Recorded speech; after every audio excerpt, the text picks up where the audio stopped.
About 25 years ago, I was rafting on the American River through Sacramento with some friends and family, and we stopped for some reason at this isolated beach, and we looked down the beach and we saw this crowd of people pulling a body, looked like a dead body from the river.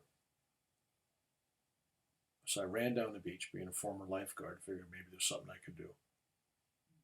I get down there and I see this 17-year-old boy laying there. He's not breathing. He's ashen gray.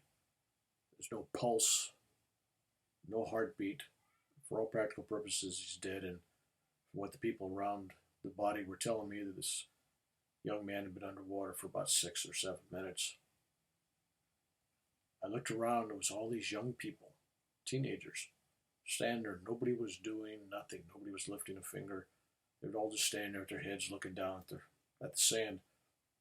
And I got angry. And I grabbed this kid. I rolled him over.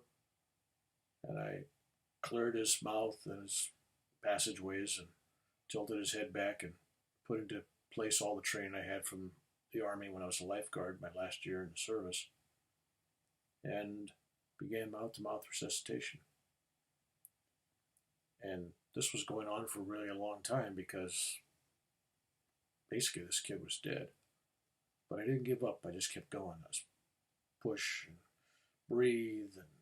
And all of a sudden, after about what seemed like forever, it could have been 3 minutes, it could have been 5 or 6 minutes, all of a sudden this kid just upheaves, upchucks everything, and water and vomit and everything else all over me. And I cleared it all out, and I got some more air in his lungs and stood him up.